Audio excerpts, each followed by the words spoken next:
They passed my gift around the table like it was a covered dish nobody had room for, and my son's wife laughed in that bright, forgiving way she has and said, "Next time, just send us a gift card, Margaret. It's so much easier." Except she didn't call me Margaret. She called me Mom, which somehow made it worse. I smiled the way I'd practiced for 40 years, reached into my purse, set a cream-colored card on the table in front of my son, and let myself out through the side door before anyone thought to walk me to it. Nobody did walk me out. I stood on the new flagstone path my son had paid somebody to lay. Flagstone I'd quietly helped pay for, though that comes later, and I listened for a second to see if the door would open behind me. It didn't. I could hear them through the window, my granddaughter saying something, the easy hum of people who had already moved on to the next thing. I was the thing they'd moved on from. I'd spent the better part of January and February on that book, a recipe journal, leather-bound, the kind you have to order the cover for and wait 3 weeks. I'd copied out every recipe that mattered in our family by hand because I wanted it in handwriting, not printed off some website. My grandmother's buttermilk biscuits, the ones she made on a wood stove in Kentucky and never measured a thing for, so I'd had to reverse engineer them from memory and a lot of failed batches. My own chicken and dumplings. The apple cake Calvin asked for every birthday until the last one. I pressed sprigs of thyme and rosemary from my garden between some of the pages and taped them down. I wrote little notes in the margins. "Double the cinnamon, your father liked it strong." "This one needs a cold kitchen." "Don't rush the roux." I always rush the roux. I thought my son's wife might like it, being newly into her own kitchen and a house that still smelled like fresh paint. I thought maybe my granddaughter would have it someday. I thought a lot of foolish things. What I put in the card was a check for $600 toward the new range they'd been talking about, a gas one with the heavy grates.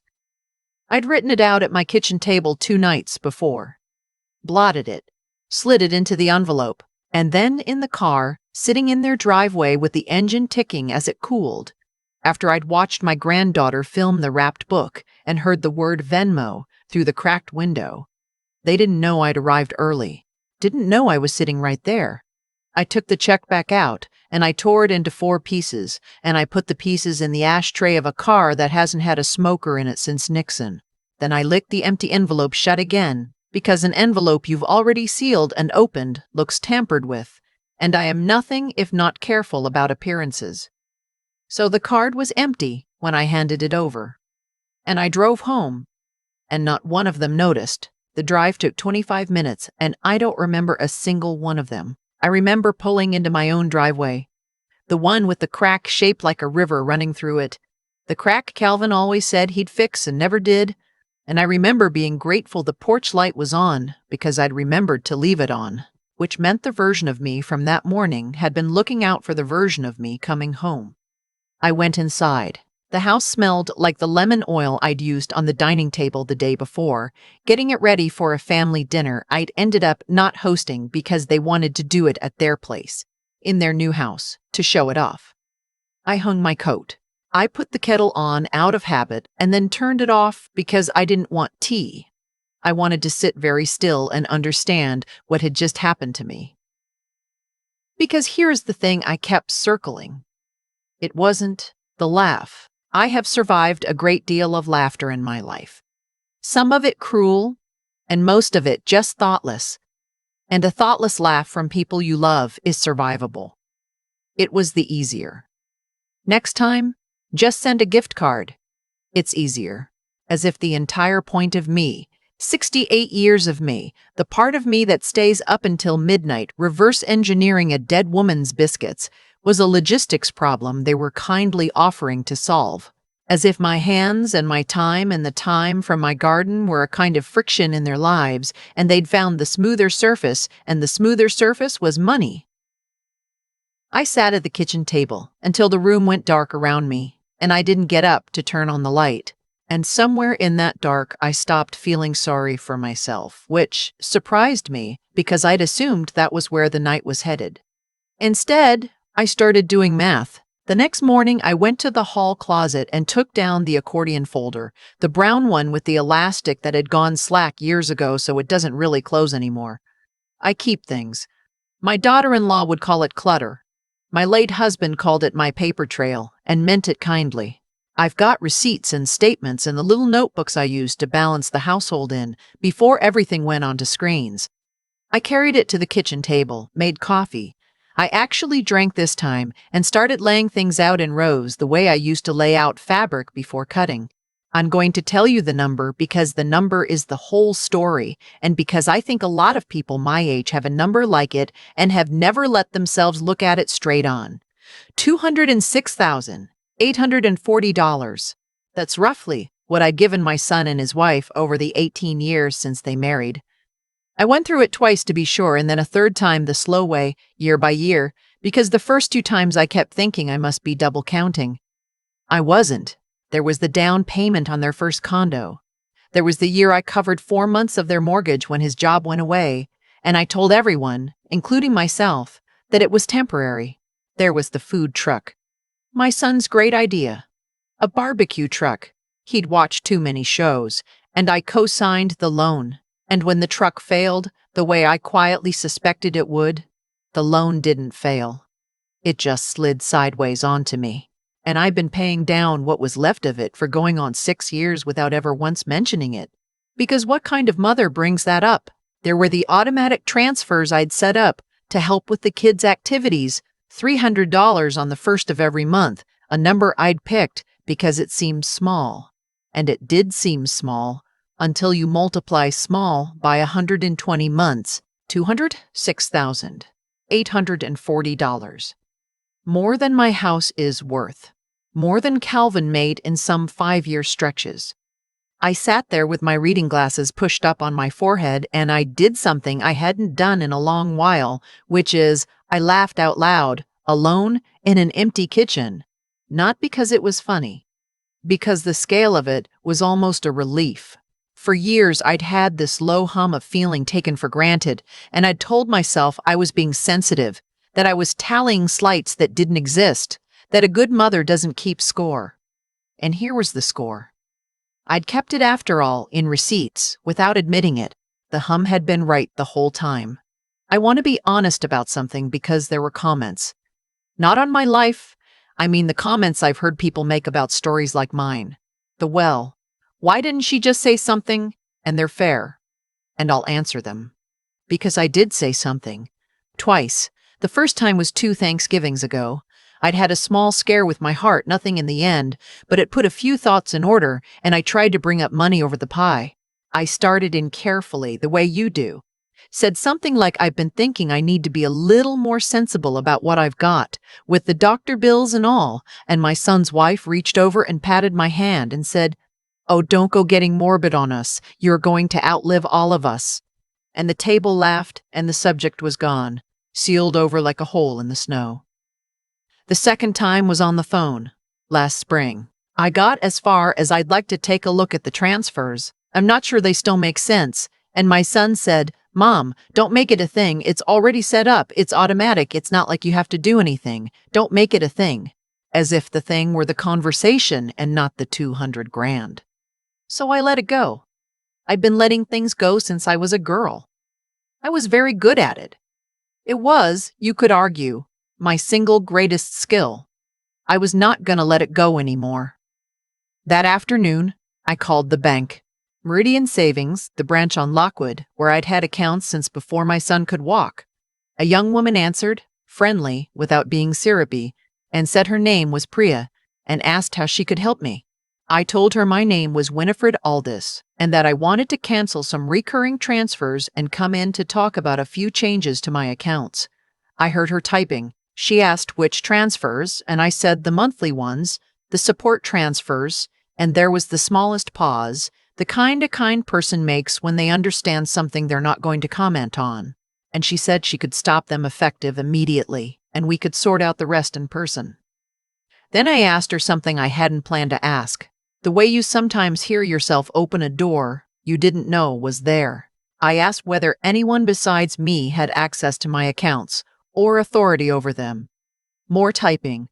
She said, "Yes, ma'am. My son was listed as a joint holder on the main account and was named as my financial power of attorney. Would I like to make changes to that?" I looked out the window over the sink.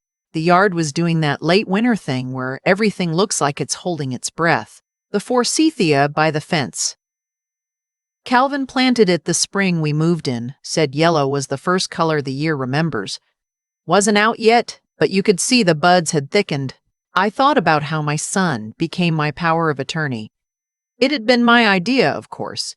I'd done it after Calvin died, sat in a lawyer's office and decided that if anything happened to me, my son should be the one to speak for me. Because who else? Because that's what you do. Because love looks like handing someone the keys to your whole life and trusting they won't drive it into a wall. "Yes," I said. "I'd like to remove him from all of it. The joint access and the power of attorney, both." Priya didn't react. Bless her. Just said we'd need to do that part in person with a notary and asked when I could come in. I said tomorrow morning. She put me down for 9:30. Before we hung up, she said gently, "Is everything all right, Mrs. Trumiter?" Aldous and I surprised us both by saying, "It's the most all right it's been in a long time," and meaning it. I slept that night like I hadn't in years. No 2 a.m. ceiling staring, no inventory of regrets. I'd half expected the decision to sit on my chest like a stone. Instead, it had cleared something out, made room. I woke before the alarm with that charged feeling in the air that tells you the day is going to have weather in it, one way or another. I made a real breakfast. Eggs, toast cut on the diagonal the way Calvin liked because he said the corners tasted better, which is nonsense. But I cut them that way anyway, for him, for the routine, for the small steadiness of it. I dressed carefully, the navy slacks, the cardigan with the wooden buttons, a little lipstick, because I was about to do a serious thing, and a woman should do serious things looking like she meant to. I sat in the bank parking lot at 9:20, watching people go in and out with their coffees and their phones held to their faces. And at 9:30 exactly, I went inside. The branch was warm and overlit the way banks are, like the building is afraid of shadows. Priya turned out to be younger than her voice, maybe 25, with a steadiness to her that I liked. She took me to a glass-walled office and offered me coffee, and I said no thank you, and she set the papers out and walked me through each one without rushing me, which is a kindness most people don't know how to give to the old. We canceled the transfers. We took my son off the joint account, which involved a phone verification and a form and my signature in 3 places. And then we got to the power of attorney, and the notary came in, a heavy-set man with reading glasses on a chain, and I signed the revocation, and he stamped it, and that was that. The whole machinery of my trust in my son dismantled in under an hour, while a radio somewhere played soft jazz and a printer warmed up in the corner. I'd thought I might cry. I didn't. What I felt instead, signing my name to undo all of it, was a strange tenderness. Not toward them, toward the woman I'd been when I set it all up. She'd done it out of love. She just hadn't known yet that love handed over without a single condition isn't generosity, it's an invitation. And some people will accept an invitation every single day for 18 years and never once think to ask whether you'd like to come to anything yourself. There was one more thing, and it was the only part of the whole business that frightened me because it was the only part that wasn't subtraction. Before I left, I asked Priya whether the bank could help me set up something new. A fund. She brightened. I think she'd been bracing for me to walk out gutted, and here I was opening a door instead of closing one.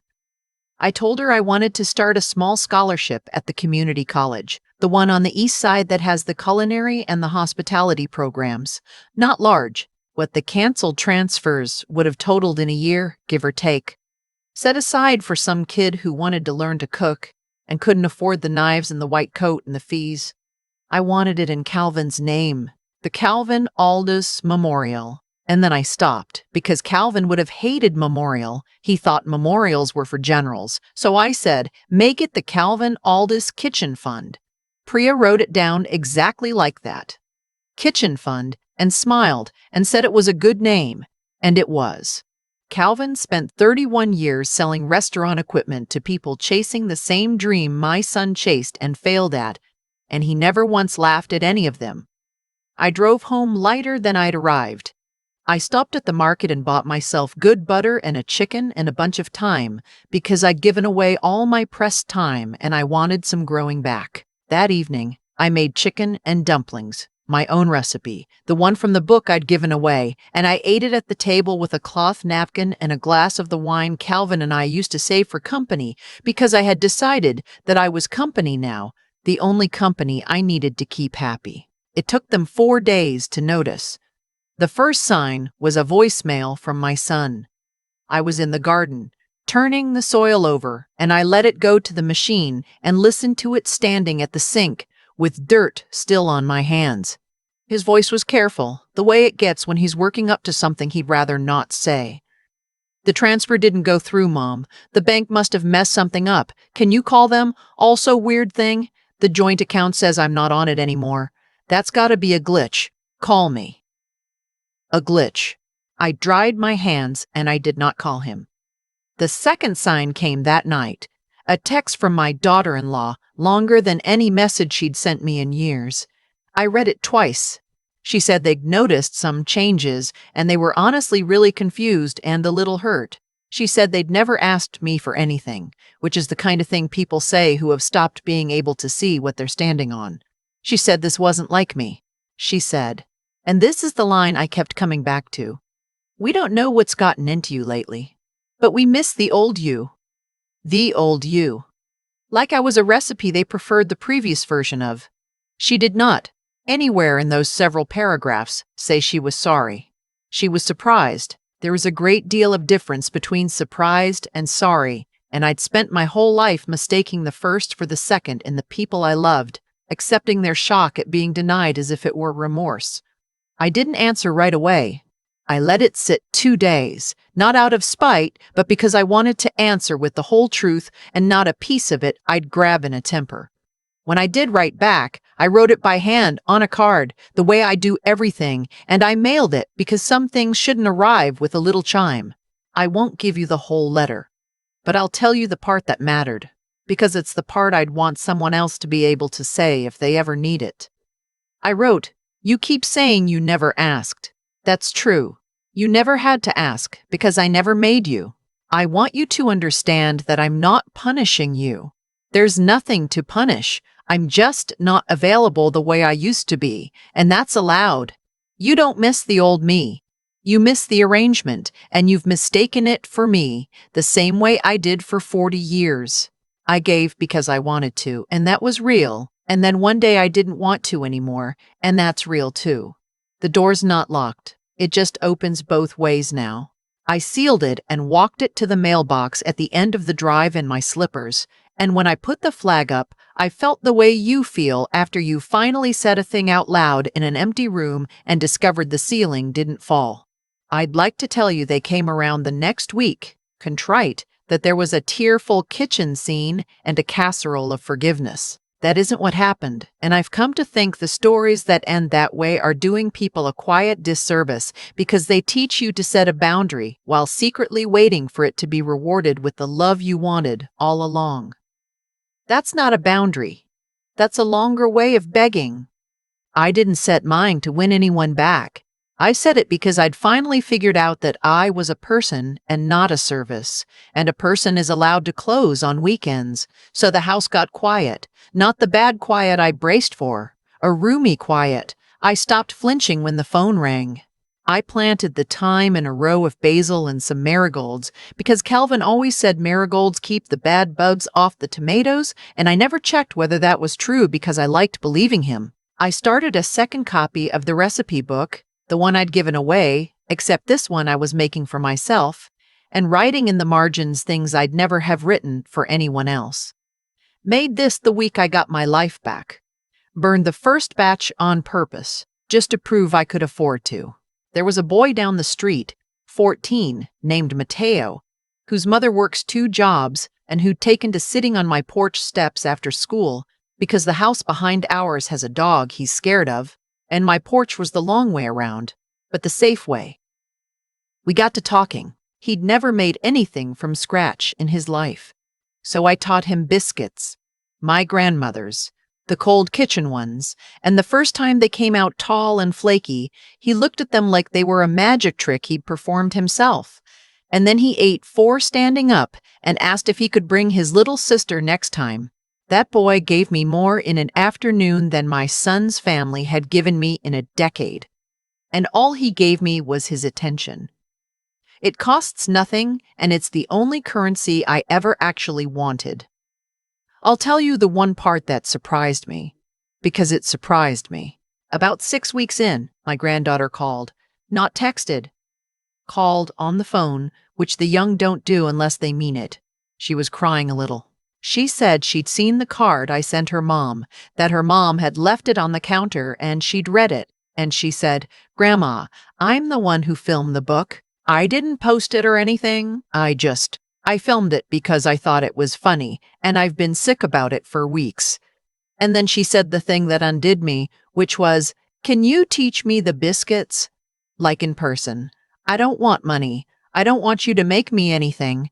I just want to know how you do it. I want to be careful here because this is the part where the old me would have flung the door wide and started cooking and paying and giving until I was hollowed out again, grateful just to be wanted.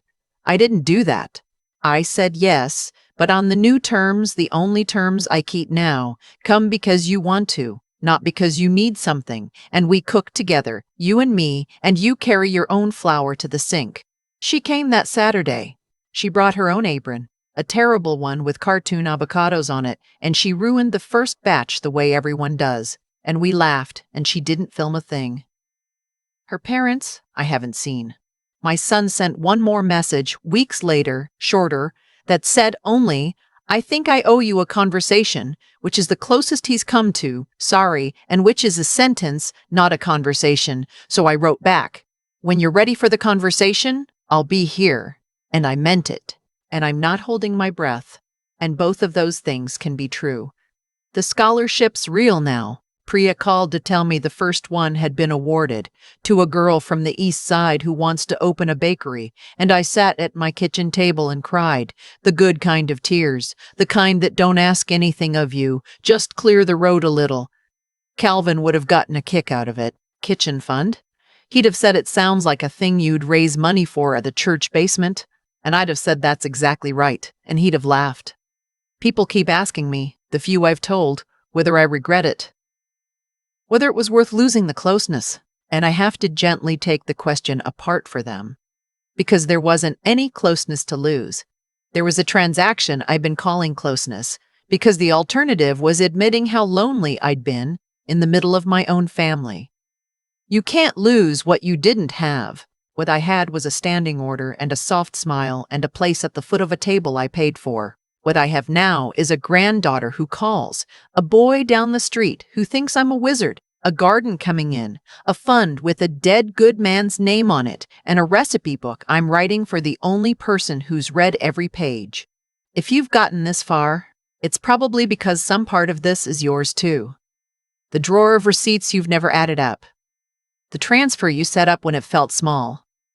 The smile you've practiced so long, you forgot it was a smile, and not your actual face. I'm not going to tell you it's easy, or that everyone gets a granddaughter who calls, but I'll tell you the one thing I wish someone had told me at 50, at 60, even last winter standing on that flagstone path, listening for a door that didn't open. It is not too late. Not while your hands still work and your name is still yours to sign. You are allowed to stop. You're allowed to keep the biscuits and give away the rest. And the quiet that comes after. The roomy kind. The kind you were afraid of. That quiet isn't punishment. That's just the sound of your own kitchen, finally yours. For most of my life, I believed that giving was the same thing as being loved, and that if I just gave enough, my place at the table would be safe. The number proved me wrong. $206,840, 18 years of it. And at the end, I still got handed a polite request for a gift card. None of it had bought me what I thought it was buying. The mortgage I covered in silence. The food truck loan I carried for 6 years without a word. The 300 a month I called small because small was easier to forgive. All of it bought me a role, and a role is not the same as being wanted. I had to look at the receipts laid out on my own kitchen table before I could finally see the difference. I used to think being a good woman meant never keeping score, never making it a thing, always smoothing the corners so no one had to feel the friction of me. What I learned, sitting in that dark kitchen the night of the recipe book, is that there's nothing kind about handing yourself over until there's nothing left to hand. Real decency includes the person doing the giving. I wasn't being generous all those years. I was disappearing politely and calling it love. The clearest thing I gained was the ability to tell the difference between surprised and sorry. When my daughter-in-law wrote that she missed the old me, I finally understood she didn't miss me at all. She missed the arrangement and had mistaken it for a person. Seeing that plainly, without flinching, without rushing to fix her feelings, was the smartest thing I've ever done. It let me sign the papers at Meridian with a steady hand. It let me name the fund after Calvin and mean it. It let me say yes to my granddaughter when she called, but only on honest terms, and to teach Mateo his biscuits without it costing me a thing I'd resent later. And here is what I'd want you to keep if you keep anything I've said. The hardest part wasn't doing the math. It was sitting in the quiet that came after. The roomy quiet I'd been so afraid of, and not picking up the phone to make peace I didn't owe. That took more out of me than 40 years of giving ever did. It is one thing to be wronged. It is another to stop volunteering for it, day after day, when stopping means being misunderstood by the very people you raised. I didn't get my closeness back. I got something better. I got myself back, with both hands still working and my own name still mine to sign, and that turned out to be enough to start over on. It is not too late for you either.